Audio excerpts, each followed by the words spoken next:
എടോ, ആ സ്വർണ്ണക്കടത്ത് അന്വേഷിച്ചു കഴിഞ്ഞോ? ഇല്ല സാറേ, അപ്പോഴല്ലേ ഖുറാന്റെ കേസ് അന്വേഷിക്കാൻ സാറ് പറഞ്ഞത്. ഓഹോ, എന്നിട്ട് അതന്വേഷിച്ചോ? എന്റെ സാറേ, അപ്പോഴല്ലേ ഈത്തപ്പഴം വന്നത് അന്വേഷിക്കാൻ സാറ് പറഞ്ഞു വിട്ടത്. എന്നിട്ട് അതന്വേഷിച്ചോ? ഇല്ല സാറേ, അപ്പോഴല്ലേ വടക്കാഞ്ചേരിയിലെ ലൈഫ് മിഷന്റെ വീട് പൊളിക്കാൻ പോകാൻ പറഞ്ഞത്.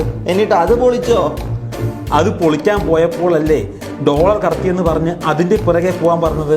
ഓ, എന്നിട്ട് അതിന്റെ പുറകെ പോയി കണ്ടെത്തിയോ? എവിടുന്ന്? അപ്പോഴല്ലേ കിഫ്ബിയുടെ പുറകെ പോകാൻ പറഞ്ഞത്. എന്നിട്ട് അതെന്തായി? ഓ, അപ്പോഴല്ലേ സാറ് KSF ചിട്ടി മുടക്കാൻ പറഞ്ഞത്. എന്നിട്ട് അതൊരു വഴിക്കാക്കിയോ? എന്റെ പൊന്നു സാറേ, ഇല്ലെന്ന്. അപ്പോഴല്ലേ ഫോൺ പോയി തകർക്കാൻ പറഞ്ഞത്. എന്നിട്ട് അത് തകർത്തോ? എന്റെ സാറേ, അപ്പോഴല്ലേ ഇലക്ട്രിക് കാറിന് പണി വെക്കാൻ വേണ്ടി പറഞ്ഞത്. അയ്യോ, എന്നിട്ട് അതെന്തായി? ചേടാ, ഇവിടെ ഒന്നും നടക്കില്ല സാറേ. മലയാളികളുടെ തനി ഗുണം സാറിന് അറിയാനിട്ടാ. അവന്മാര് കയറി അറഞ്ചം മുറഞ്ചം മേയും.